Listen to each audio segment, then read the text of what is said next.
मेरे प्रिय आत्मन नास्तिक, ये शब्द सुनते ही क्या ख्याल आता है? एक ऐसा व्यक्ति जिसने ईश्वर को नकार दिया है, एक ऐसा मनुष्य जिसकी आत्मा अंधकार में डूब गई है, एक ऐसा विद्रोही जिसने परम सत्य के द्वार बंद कर लिए हैं। यही वह छवि है जो सदियों से नास्तिक शब्द के साथ जुड़ी चली आ रही है। पर क्या यह सच है? क्या नास्तिकता वाकई इनकार है? क्या यह वाकई अंधकार है? या फिर यह एक ऐसा प्रश्न है जो हमें स्वयं के भीतर उतरने के लिए आमंत्रित करता है? भारतीय दर्शन में नास्तिक शब्द का अर्थ बहुत गहरा है। न यानी नहीं और आस्तिक यानी जो मानता है कि अस्तित्व है। परंतु प्राचीन भारत में आस्तिक और नास्तिक का विभाजन ईश्वर में विश्वास या अविश्वास पर नहीं था। आस्तिक वे थे जो वेदों के प्राधिकार को स्वीकार करते थे और नास्तिक वे जो नहीं करते थे, यानी चार्वाक, बौद्ध, जैन, ये सब नास्तिक परंपराएं थी। ये बात हमें चकित करती है क्योंकि आज हम बौद्ध और जैन को धर्म मानते हैं, पर प्राचीन भारत में वे नास्तिक थे। यानी नास्तिकता का अर्थ ईश्वर का इनकार नहीं, बल्कि एक निश्चित दार्शनिक परंपरा का इनकार था। पर आधुनिक संदर्भ में नास्तिकता का अर्थ बदल गया है। आज नास्तिक वह है जो ईश्वर के अस्तित्व पर विश्वास नहीं करता। पर क्या यह परिभाषा पूरी है? क्या नास्तिकता केवल नहीं कहना है? क्या नास्तिकता कोई नकारात्मक अवधारणा है या उसके भीतर कोई सकारात्मक दृष्टि छिपी है? जब हम नास्तिक शब्द सुनते हैं तो हमारे मन में एक ऐसे व्यक्ति की छवि बनती है जो विद्रोही है, जो समाज के विरुद्ध है, जो पवित्र चीजों को अपवित्र करता है। पर यह छवि सतही है। सच तो यह है कि नास्तिकता एक गहरी आंतरिक यात्रा है। यह एक ऐसी यात्रा है जो संदेह से शुरू होती है, इनकार से गुजरती है और अंततः एक नई स्वीकृति पर पहुंचती है। एक ऐसी स्वीकृति जो किसी बाहरी प्राधिकार पर नहीं बल्कि स्वयं के अनुभव पर आधारित होती है। यह यात्रा कोई सरल नहीं है। यह अपने ही प्राणों के हिस्सों को अपने से अलग करने जैसी है, क्योंकि ये सब विश्वास, ये सब मान्यताएं, ये सब संस्कार, उपनिषद, वेद, बाइबल, कुरान, बुद्ध, महावीर, ये सब हमारे भीतर इस प्रकार समा गए हैं कि इन्हें इनकार करना अपनी ही रीढ़ को तोड़ने जैसा है। और फिर भी यह इनकार अनिवार्य है, क्योंकि जब तक आप इन सब को इनकार नहीं करते तब तक आप उस परम सत्य को नहीं पा सकते जो इन सब से परे है। ये वही बात है जो ओशो ने कही, नास्तिक बनना अधार्मिक बनना नहीं है। वास्तविक आस्तिकता को प्राप्त करने के लिए नकार के एक चरण से गुजरना पड़ता है। यह वास्तव में धार्मिक बनने की शुरुआत है, अधार्मिक बनने की नहीं। जो व्यक्ति संस्कारों, शिक्षा और विचारों से प्राप्त आस्तिकता से संतुष्ट है वह भ्रम में है। यदि उसका पालन पोषण किसी विपरीत विचारधारा के बीच हुआ होता तो उसका मन उसी के अनुसार ढल गया होता। मन के संस्कार सतह पर एक घटना है। यह एक मृत परत है। यह एक उधार और बासी अवस्था है। यानी नास्तिकता अंधकार नहीं है। यह अंधकार है जिसके माध्यम से सुबह आती है। यह अंधकार नहीं है। यह अंधकार है जो स्वीकार को जन्म देता है। यह शून्य नहीं है। यह शून्य है जो परिपूर्णता से भर जाता है। जब मैंने यह यात्रा शुरू की तो मुझे नहीं पता था कि यह कहां ले जाएगी। यह संदेह का एक बीज था, छोटा, निरीह, पर अत्यंत शक्तिशाली। संदेह को अक्सर आध्यात्मिकता का शत्रु माना जाता है, पर वास्तव में यह उसकी सीढ़ी है। जब तक आप संदेह नहीं करते, आप विश्वास को स्वीकार करते हैं, और विश्वास अनुभव नहीं है, यह एक उधार की चीज है। बुद्ध ने भी कहा, किसी पर विश्वास मत करो, चाहे वह मैं ही क्यों ना हूं। अनुभव करो, जानो, स्वयं साक्षी बनो। यह संदेह धीरे धीरे बढ़ा। एक सवाल ने दूसरे सवाल को जन्म दिया, एक नकार ने दूसरे नकार को। मैंने पूछना शुरू किया, क्या यह सच है? क्या वो सच है? क्या कोई भी चीज सच है जो मेरे अपने अनुभव पर आधारित नहीं है? मैंने देखा कि धर्म ने मनुष्य को बाहरी क्रियाओं में उलझाकर उसकी आंतरिक यात्रा को रोक दिया है। उसने कहा, यह करो, वह करो, इससे तुम्हें मोक्ष मिलेगा। और मनुष्य इन बाहरी क्रियाओं में इतना व्यस्त हो गया कि उसने अपने भीतर झांकना ही भूल दिया। मैंने देखा कि धार्मिक अनुष्ठानों में कितना पाखंड है। लोग मंदिरों में जाते हैं, धूप दीप जलाते हैं, माला फेरते हैं, पर उनके मन में वही लोभ, वही क्रोध, वही द्वेष बना रहता है। वे बाहर से पवित्र दिखते हैं, पर भीतर से वही पुराने हैं। ये कैसी आध्यात्मिकता है? ये तो केवल एक दिखावा है, एक आडंबर है। और ये आडंबर कोई नई बात नहीं है। हजारों वर्ष पहले चारवाक दार्शनिकों ने इसी पाखंड को उजागर किया था। उन्होंने कहा, अनुष्ठान, बलिदान, ईश्वर को चढ़ावे, ये सब पुरोहित वर्ग की केवल एक रचना है। चारवाकों ने परलोक, कर्म, मोक्ष, वेदों के प्राधिकार और मृत्यु के बाद जीवित रहने वाली आत्मा या स्व के अस्तित्व को अस्वीकार किया। उनका मानना था कि प्रत्यक्ष ज्ञान का एकमात्र वैध स्रोत है। रामायण में दृषि जावली ने भी यही कहा, देवताओं की पूजा चतुर लोगों ने शास्त्रों में इसलिए रच दी ताकि लोग वश में रहें और दान दें। यह सीधा आरोप है कि धर्म एक सामाजिक नियंत्रण का उपकरण है, और यह बात हजारों वर्ष पहले कही गई थी। यानी नास्तिकता कोई नई या पश्चिमी अवधारणा नहीं है। भारत की यह अपनी प्राचीन और संपन्न परंपरा रही है। तर्कसंगतता, संदेहवाद और नास्तिकता 2700 वर्षों से भारतीय चिंतन के केंद्रीय अंग रहे हैं। आम धारणा के विपरीत भारत के दर्शन की पहचान धर्मों की आलोचना है। जब हम धर्म के बाहरी आडंबरों को देखते हैं तो हमें गहरी बेचैनी होती है, क्योंकि ये आडंबर हमें हमारे वास्तविक स्वरूप से विमुख करते हैं। ये हमें बताते हैं कि हमें कुछ करना है, कुछ मानना है, कुछ पूजना है, जबकि सच तो यह है कि हमें केवल होना है।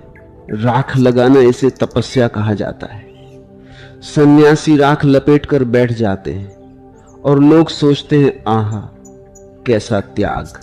पर सच तो यह है कि राख शरीर के रोम छिद्रों को बंद कर देती है, जिससे ठंड नहीं लगती। यह कोई आध्यात्मिक कृत्य नहीं, बल्कि एक भौतिक विज्ञान है। वैज्ञानिक कहते हैं कि यदि आपके सारे रोम छिद्र बंद कर दिए जाएं, तो आप 3 घंटे में मर जाएंगे। इतना जरूरी है आपके शरीर के हर कोशिका को ऑक्सीजन मिलना। राख से यह काम हो जाता है। यह कोई तपस्या नहीं, एक सरल शारीरिक नियम का उपयोग है। कांटों पर लेटना, इसे भी तपस्या कहा जाता है। पर सच तो यह है कि शरीर के कुछ स्थान ऐसे होते हैं जहां चुभन का अनुभव नहीं होता, क्योंकि वहां तंत्रिकाएं नहीं होती। कांटों की सेज इसी प्रकार बनाई जाती है। ऐसे स्थानों पर कांटे रखे जाते हैं जहां चुभन का पता ही नहीं चलता। फिर धीरे धीरे अभ्यास हो जाता है। यह आत्म बलिदान नहीं, आत्म धोखा है। उपवास, इसे भी तपस्या कहा जाता है। पर सच तो यह है कि शरीर की समायोजन क्षमता अद्भुत है। जब आप एक बार भोजन करते हैं तो शरीर धीरे धीरे एक ही बार में उतना भोजन लेने लगता है जितना 24 घंटे के लिए जरूरी है। इसीलिए जो लोग एक बार भोजन करते हैं उनकी तोंद बड़ी हो जाती है, क्योंकि शरीर एक ही बार में अधिक भोजन ग्रहण कर लेता है। जैसे जैसे कोई देश समृद्ध होता है, वैसे तोंद कम होती जाती है, क्योंकि भोजन नियमित रूप से उपलब्ध होने लगता है। यह अर्थशास्त्र है, अध्यात्म नहीं। और ये सब धर्म के नाम पर होता है। लोग सोचते हैं कि वे महान साधना कर रहे हैं, जबकि वे केवल शारीरिक नियमों का उपयोग कर रहे हैं। ये कितनी बड़ी धोखाधड़ी है। और ये धोखाधड़ी हजारों वर्षों से चली आ रही है। गोरा, जिन्होंने विश्व का पहला एथिस्ट सेंटर स्थापित किया, ने इसी पाखंड को उजागर किया। उन्होंने अंधविश्वास और उसमें निहित उत्पीड़न की प्रणालियों को चुनौती दी। उन्होंने कहा ईश्वरहीनता नकारात्मक है, यह केवल ईश्वर के अस्तित्व को नकारती है। नास्तिकता सकारात्मक है, यह ईश्वर के नकार के परिणाम स्वरूप होने वाली स्थिति पर जोर देती है। उनके अनुसार नास्तिकता जीवन के अभ्यास में एक सकारात्मक महत्व रखती है। ईश्वर में विश्वास का अर्थ है मनुष्य का ईश्वरीय इच्छा के अधीन होना। नास्तिकता इस अधीनता से मुक्ति है। यह नहीं कहना कि नास्तिकता कोई नई या पश्चिमी अवधारणा है।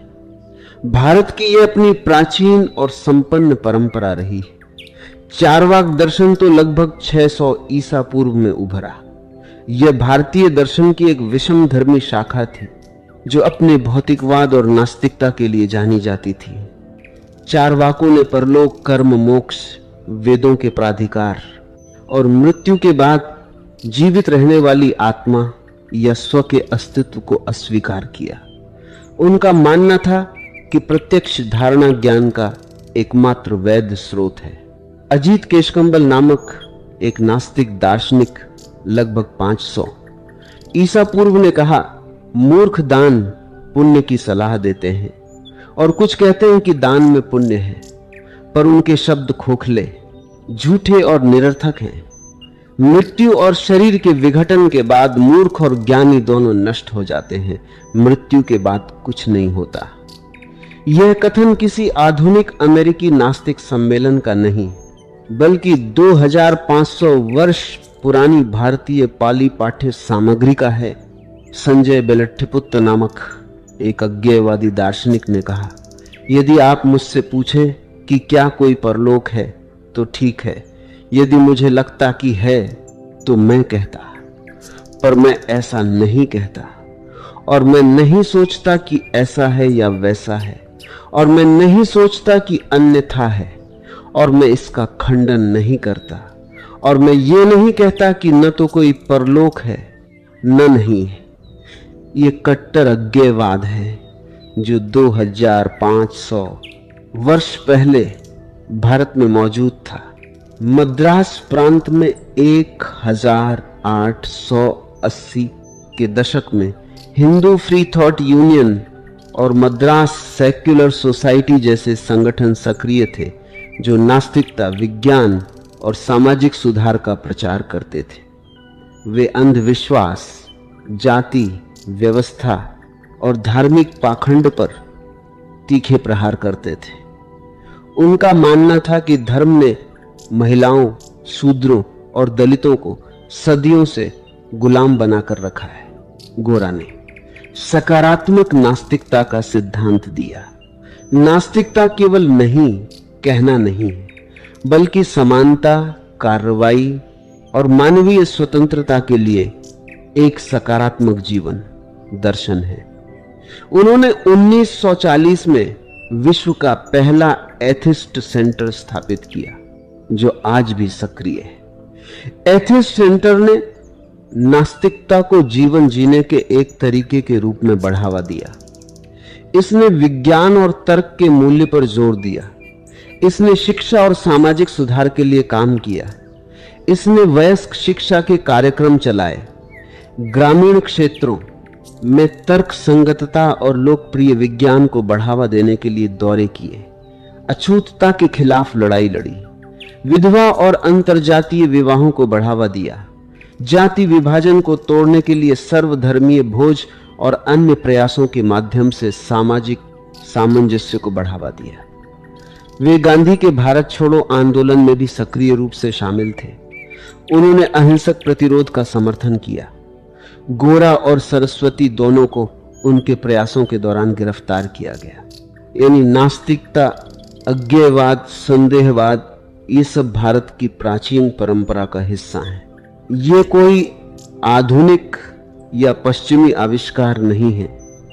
भारत ने इन विचारों को 2700 वर्षों से पोषित किया है।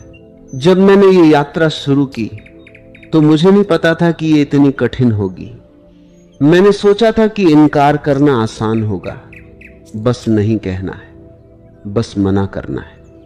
पर जैसे जैसे मैं आगे बढ़ा मुझे एहसास हुआ कि यह इनकार मेरे भीतर के हर कोशिका को चीर रहा है, क्योंकि ये विश्वास मेरे भीतर इस प्रकार समा गए हैं कि वे मेरा ही हिस्सा बन गए।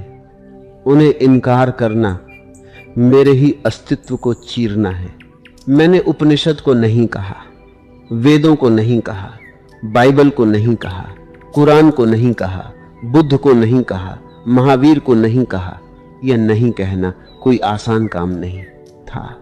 ये अपने ही प्राणों के हिस्सों को अपने से अलग करना था। ये सब हमारे भीतर इस प्रकार समा गए हैं। इनसे ही तो हमारा चित्त निर्मित हुआ है, इन्होंने ही तो हमारी रीढ़ बनाई है।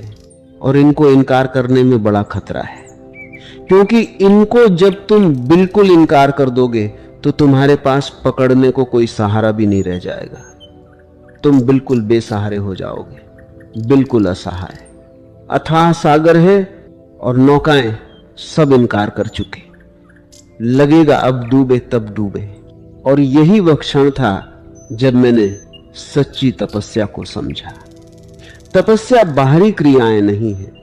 राख लगाना, कांटों पर लेटना, उपवास करना, ये सब तपस्या नहीं है। सच्ची तपस्या है सारे सामाजिक संस्कारों से मुक्त होना, सारी मान्यताओं को नकारना, अपने को पूर्णतः निर्वस्त्र करना। कपड़े उतारने जैसी नहीं, चमड़ी उधेड़ने जैसी है। जब आप सारे संस्कारों को नकार देते हैं तो आपके भीतर एक महाशून्य घिरता है। आप घबराते हैं, मौत आई, अब मरा, पकड़ने को कुछ नहीं रहा, कोई सहारा नहीं रहा। और यही परमात्मा का सहारा मिलता है। जब तक आप स्वयं अपना सहारा पकड़े हुए हैं तब तक परमात्मा का सहारा नहीं मिलता। यही वह विरोधाभास है जो नास्तिकता को समझने के लिए जरूरी है। नास्तिकता वहां ले जाती है जहां आस्तिकता नहीं पहुंच सकती। नकार वहां ले जाता है जहां स्वीकार नहीं पहुंच सकता। शून्य वहां ले जाता है जहां परिपूर्णता नहीं पहुंच सकती। कि नास्तिकता धार्मिक जीवन की शुरुआत है, ये अंत नहीं है, ये एक पृष्ठभूमि है, परंतु वहां रुकना नहीं है। यह एक अंधेरी रात है, परंतु उसमें डूबना नहीं है। इसके बाद इसी के माध्यम से सुबह आती है। यानी नास्तिकता अंधकार नहीं है, यह अंधकार है जिसके माध्यम से सुबह आती है। यह इनकार नहीं है, यह इनकार है जो स्वीकार को जन्म देता है। यह शून्य नहीं है, यह शून्य है जो परिपूर्णता से भर जाता है। यह शून्य भरने का एक नियम है। जहां भी शून्य होता है वहां भराव होता है। अगर बाहर का शून्य हो तो भी भर दिया जाता है, अगर भीतर का शून्य हो तो भी भर दिया जाता है। भीतर का शून्य परम चैतन्य से भर जाता है। यही नास्तिकता का अंतिम सत्य है, नकार के द्वारा परम अस्तित्व की प्राप्ति। मैंने किसी से कोई प्रेरणा नहीं ली है। पढ़ा मैंने सबको इनकारा और कोई उपाय भी न था। जिसको मैं नहीं जानता उसे मैंने कभी स्वीकार नहीं किया। जो मेरा अनुभव नहीं है उसे मैं क्यों स्वीकार करूं। मैंने कभी विश्वास पर अपने जीवन की भित्ति नहीं रखी। संदेह मेरी प्रक्रिया रही और तुम जानकर चकित होगे कि संदेह करते करते मैं परम श्रद्धा को पहुंचा। संदेह ने रास्ता साफ कर दिया, संदेह सीढ़ी बन गया। संदेह ने काट दिया जाल सब व्यर्थ के विश्वासों का। और जब हृदय बिल्कुल शून्य हो जाता है तो इस प्रकृति का एक नियम है कि यह शून्य को तत्क्षण भर देती है। जहां भी शून्य होता है वहीं भरने पहुंच जाती है। अगर बाहर का शून्य हो तो भी भर दिया जाता है, अगर भीतर का शून्य हो तो भी भर दिया जाता है। भीतर का शून्य परम चैतन्य से भर जाता है। यही कारण है कि बहुतों को मेरे जीवन में बड़ा विरोधाभास दिखाई पड़ता है। जिन्होंने मेरे प्राथमिक जीवन को देखा है और अब मेरे वचनों को सुनते हैं, उनको बड़ी हैरानी होती है। वे कहते हैं, आप इन्हीं बातों को तो इनकार करते थे, इन्हीं को इनकार करता था, क्योंकि ये बातें मेरी नहीं थी। और वे कहते अब आप इन्हीं बातों को स्वीकार करते हैं। निश्चित, क्योंकि अब ये बातें मेरी हैं। मैंने बुद्ध को इनकार किया था, अब मैं बुद्ध को स्वीकार करता हूं। मैंने रामकृष्ण को इनकार किया था, अब रामकृष्ण को स्वीकार करता हूं। मैंने उपनिषद, कुरान सबको इनकार किया था, अब मैं स्वीकार करता हूं। लेकिन यह स्वीकृति मेरे अपने अनुभव से आ रही है। मैं अब गवाह हूं। यह मेरे प्रेरणा स्रोत नहीं है, मैं इनका गवाह हूं। बुद्ध के जीवन में एक और विरोधाभास है। एक बार एक व्यक्ति बुद्ध के पास आया और बोला, मैंने सुना है कि आप नास्तिक हैं।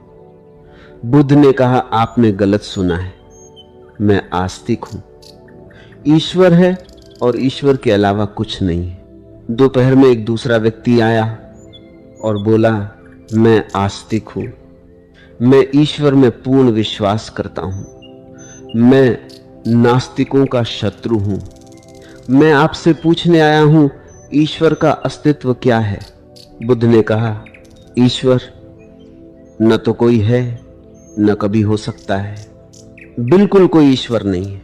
व्यक्ति चकित रह गया। आनंद, जो बुद्ध के शिष्य थे, बहुत बेचैन हो गए। उन्होंने सुबह और दोपहर दोनों बातें सुनी थी। उन्हें समझ नहीं आया बुद्ध को क्या हो गया है। उन्होंने शाम को बुद्ध से पूछने का निश्चय किया। शाम को एक तीसरा व्यक्ति आया और बोला, मुझे समझ नहीं आता कि ईश्वर है या नहीं। कोई नहीं जानता और कोई कभी नहीं जान सकता। मैं नहीं जानता कि ईश्वर है या नहीं।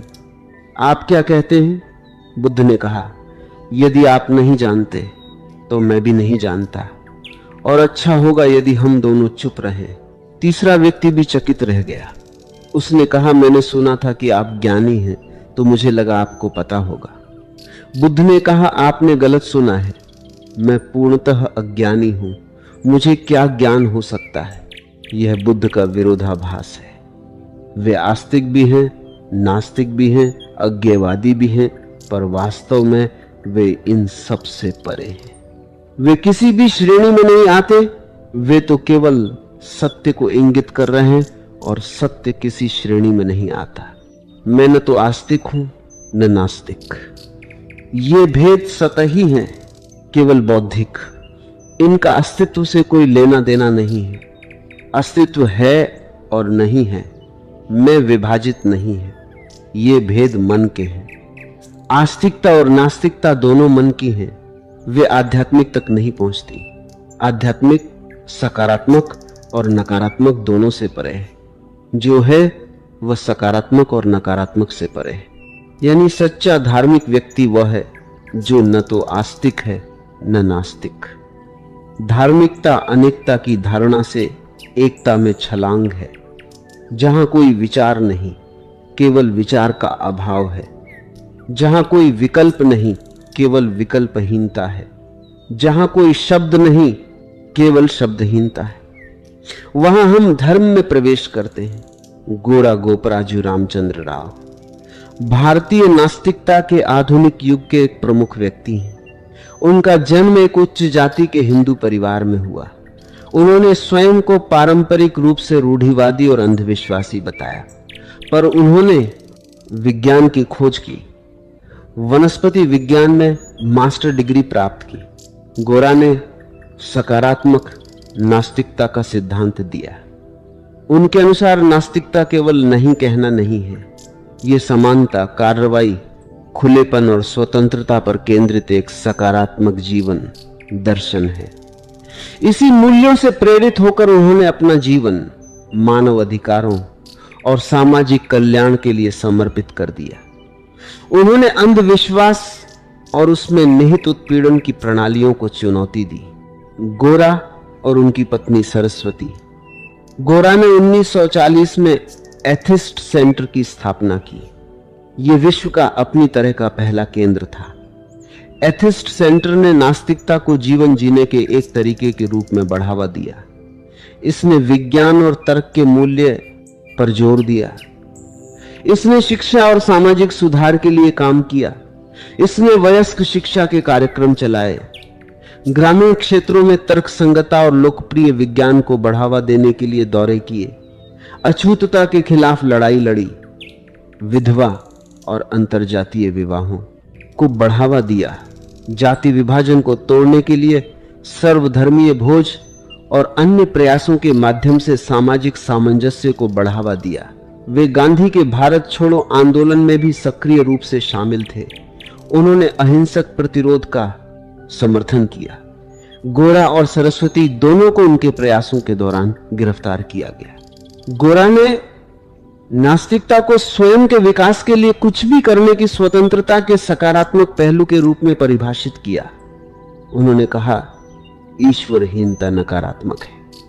यह केवल ईश्वर के अस्तित्व को नकारती है। नास्तिकता सकारात्मक है। यह ईश्वर के नकार के परिणाम स्वरूप होने वाली स्थिति पर जोर देती है। नास्तिकता जीवन के अभ्यास में एक सकारात्मक महत्व रखती है। ईश्वर में विश्वास का अर्थ है मनुष्य का ईश्वरीय इच्छा के अधीन होना। गोरा के अनुसार स्वयं के विकास के लिए बाहरी शक्तियों से सहायता मांगे बिना स्वयं की क्षमताओं में विश्वास रखना ही नास्तिकता है। स्वतंत्रता इस नास्तिकता का मुख्य घटक है। धर्मनिर्भरता और समर्पण की भावना देता है। गोरा किसी बाहरी नियंत्रण को व्यक्ति की आंतरिक विकास की इच्छा पर नहीं चाहते थे। उन्होंने नास्तिकता को बाहरी शक्तियों, चाहे वह ईश्वर हो या कोई अन्य इकाई से मुक्त होने की अवस्था के रूप में परिभाषित किया। इस प्रकार गोरा ने नास्तिकता के सामान्य अर्थ ईश्वर में केवल अविश्वास को बदल दिया। गोरा ने प्राचीन युग की नास्तिकता से अपनी नास्तिकता को अलग करने के लिए चारवाक स्कूल का आह्वान किया। चारवाक स्कूल ने अनुष्ठानों, बलिदानों और ईश्वर को चढ़ावे का विरोध किया। इन सब को पुरोहित वर्ग की केवल एक रचना बताया। गोरा का चारवाक स्कूल के बारे में मुख्य तर्क यह था कि इसने केवल आत्मा के विचार की आलोचना की, न कि ईश्वर के विचार की। गोरा ने चारवाक स्कूल की शिक्षा को पहचाना कि कोई दूसरी दुनिया नहीं है और प्रत्येक व्यक्ति को अपनी क्षमता में जो कुछ भी करने में सक्षम है, करने के लिए स्वतंत्र होना चाहिए। इस तर्क को आगे बढ़ाते हुए गोरा कहते हैं कि चूंकि मनुष्य कुछ भी करने के लिए स्वतंत्र है, इसलिए उसे उन शक्तियों के खिलाफ स्वयं को स्थापित करना चाहिए जो उसे वह करने से रोकती हैं, जो उसे अपनी स्वतंत्रता और व्यक्तित्व को संरक्षित करने के लिए करने की आवश्यकता है। गोरा इस आधार से शुरू करते हैं कि मनुष्य एक स्वतंत्र और जिम्मेदार प्राणी के रूप में पैदा होता है। परिवेश पर स्वयं को स्थापित करने और सत्य को खोजने के लिए मनुष्य को यह जानना चाहिए कि दुनिया के बारे में सत्य क्या है। सत्य की यह प्यास उसे नैतिकता की खोज करने के लिए प्रेरित करती है। इन सब इनकारों के बीच मैं एक विरोधाभास में पहुंचा। मैंने बुद्ध को इनकार किया, रामकृष्ण को इनकार किया, उपनिषद और कुरान को इनकार किया, परंतु जब अनुभव से गुजरा तो पाया कि इनकार वहां ले जाता है जहां स्वीकार नहीं पहुंच सकता। मैंने बुद्ध को फिर से स्वीकार किया, पर इस बार अपने अनुभव से, किसी के कहे से नहीं। अब मैं गवाह हूं, न कि अनुयायी। नास्तिकता आस्तिकता का शत्रु नहीं है, बल्कि उसकी भूमिका है। जिसने कभी श्रद्धा नहीं की, उसका अविश्वास बेकार है, पर जो संदेह से गुजरा, उसकी श्रद्धा अमूल्य है। यानी नास्तिकता कोई अंत नहीं है, यह एक साधन है।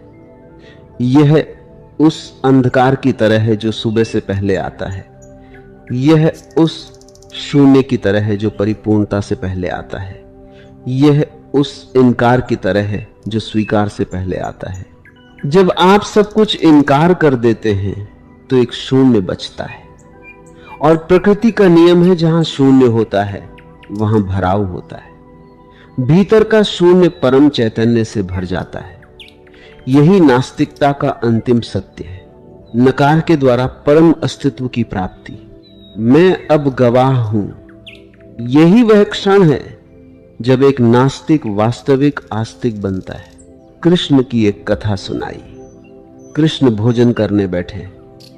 रुक्मणी थाली पर पंखा झल रही है। बीच भोजन में कृष्ण उठ खड़े होते हैं और दरवाजे की ओर भागते हैं। रुक्मणी पूछती है क्या हुआ? कृष्ण उत्तर नहीं देते, जैसे घर में आग लग गई हो। दरवाजे पर जाकर ठिठक जाते हैं, क्षण भर खड़े रहते हैं, फिर वापस लौट आते हैं, थाली पर बैठकर भोजन करने लगते हैं। रुक्मणी पूछती है मेरी कुछ समझ में नहीं आया। इतनी तेजी से भागे जैसे घर में आग लगी हो, जैसे भूकंप आ गया हो, और फिर चुपचाप लौट आए। हुआ क्या?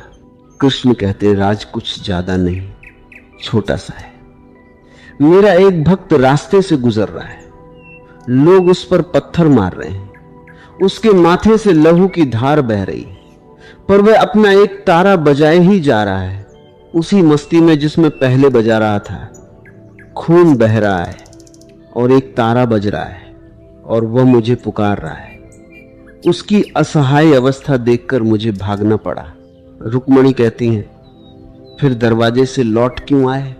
कृष्ण कहते हैं जब तक मैं दरवाजे पर पहुंचा उसने अपना तारा एक तरफ फेंक दिया और पत्थर उठा लिए। उसने कहा आ जाओ। अब कौन है? अब बहुत हो गया पुकारते पुकारते कृष्ण कृष्ण, अब मैं ही निपट लेता हूं। अब वो खुद ही निपट रहा, अब मेरी कोई जरूरत न रही। जब तक आप कुछ भी सिद्धांत, कुछ भी विचार, कुछ भी धारणा, कुछ भी शास्त्र पकड़े रहते हैं, तब तक परमात्मा की आपको जरूरत नहीं है। आप स्वयं ही काफी समझदार हैं। उसकी समझ प्रवेश पा सके इतना स्थान भी आप में नहीं है।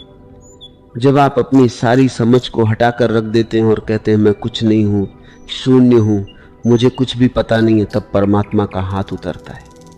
जब आप सब नावें छोड़ देते हैं तब वह स्वयं आपकी नाव बन जाता है, स्वयं आपका मांझी बन जाता है।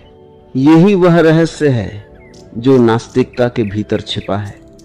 यही वह सत्य है जो इनकार के पार है।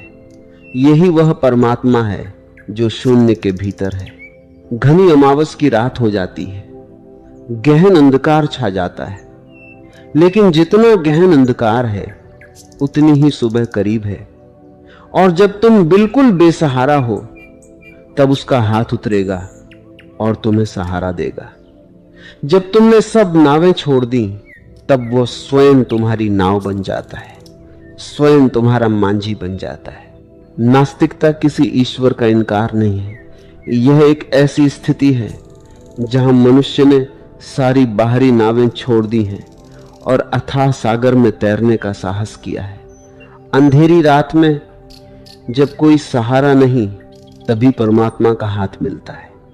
पर यह परमात्मा वह नहीं है जो मंदिरों में बैठा है या जिसे पूजा अर्चना से खुश किया जा सके।